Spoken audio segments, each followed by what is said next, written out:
কমলাসাগর বিধানসভার এক বিজেপি কার্যকর্তার ঘরে বোমা বিস্ফোরণের আতঙ্কের পরিবেশ ওই এলাকায় মিয়াপাড়ায়। পরিবারের কারো কোনো ক্ষতি হয়নি। ঘটনাস্থলে ছুটে আসে বিধায়ক ও পুলিশ বাহিনী।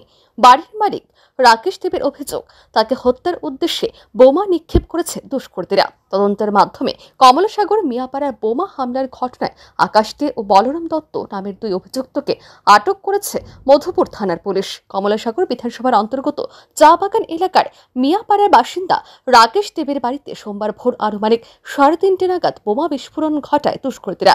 এই ঘটনায় কমলাসাগর এলাকায় আতঙ্কের সৃষ্টি হয়েছে। এই বিস্ফোরণে বাড়িতে উপস্থিত কারো কোনো ক্ষতি হয়নি, কিন্তু দুষ্কৃতীদের এইরূপ আক্রমণের কারণ নিয়ে ধোঁয়াশা এখনো কাটেনি। বাড়ির মালিক রাকেশ দেব অভিযোগ করেছেন, তাকে হত্যার উদ্দেশ্যে এই বোমা নিক্ষেপ করেছে দুষ্কৃতীরা। তিনি আরো বলেন, এ ধরনের বোমা সাধারণত বাংলাদেশে ব্যবহৃত হয়, আমাদের রাজ্যে এসব বোমা তৈরি হয় না বলেই দাবি তার। কিন্তু এই ঘটনার পেছনে কারা দায়ী তা অনুমান করতে পারছেন না রাকেশ। গত রবিবারে হায়দ্রাবাদ গেছি ডাক্তার যেতাম, কালকে রাত্রে এসি। কালকে রাত্রে 3:25 থেকে 30-এর মধ্যে একটা শব্দ হয়েছে আমার ঘরে। রাত্রেবেলা এমন শব্দ মোরা 5 কিলোমিটার এগিয়ে হয়েছিল। পরে দিয়ে ঘরের ভিতরে ধোয়া ঢুকতে আছে, পরে বাজির গন্ধ পাইছি, এরপরে বাইরে এলাম। বাইরে দেখি এই পুরা চারিদিকে সিটা বিটা লন্ডমন্ড হয়ে গেছে। ঘরের যত ছবি টবি আছে সবকিছু ভাঙ্গা চূড়া। ঘরের অবস্থা খুব খারাপ। গাড়ি আছে, গাড়ি দিয়ে পড়ছে, গাড়ির গ্লাস মাছ গেছে, গরুর ঘরে দরজা মরজা সবকিছু শেষ। হ্যাঁ, এটা মার্ডার করানোর লিগে চাইছিল আর কি, বুঝলি?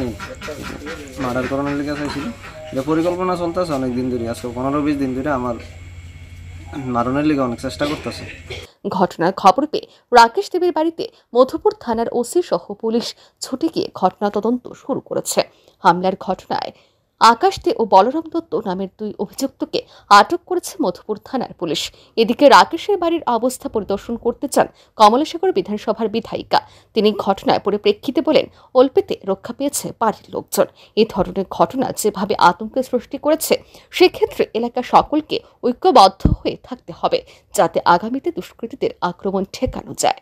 রাকেশ দেবের বাড়িতে ভোর আনুমানিক 3:30টায় বোম ব্লাস্ট করা হয়। তো এই যেখানে দেওয়া হয়েছে বোমটি, ওইখানে পাশের সাথেই ঘরে 4 জন লোক ছিল। তো ভগবানের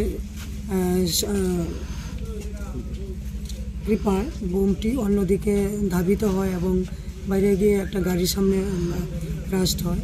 তো ভগবানই রক্ষা করেছেন। আজকে যে দুর্ঘটনা ঘটেছে, আততায়ীরা করেছে, কে করেছে বা কারা করেছে এটা তো আর কেউ জানে না। তো পুলিশ প্রশাসন ভোরবেলায় এসেছেন, আমার সাথে মধুপুর থানার ওসি দেবজিৎ চ্যাটার্জি মহোদয় আছেন।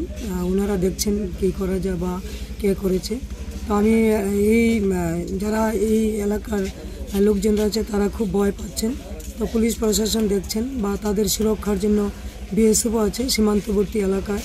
তো সবাই মিলেই এই এলাকাকে বা আমাদের সীমান্তবর্তী যেহেতু এলাকা, বিএসএফ এবং পুলিশ এবং আমরা জনপ্রতিনিধি হিসাবে এলাকার সব মানুষ এক হয়ে বা এই এলাকাকে যেন সুরক্ষিত রাখা যায় এটাই চেষ্টা হচ্ছে। তো আমি আশা রাখি পুলিশ প্রশাসন এবং বিএসএফ সবাই একযোগে সহযোগে কাজ করবেন বা এই এলাকাকে বা সীমান্তবর্তী এলাকাকে রক্ষা করবেন। বিএসএফ তো সবসময় সুন্দর কাজ করে যাচ্ছেন।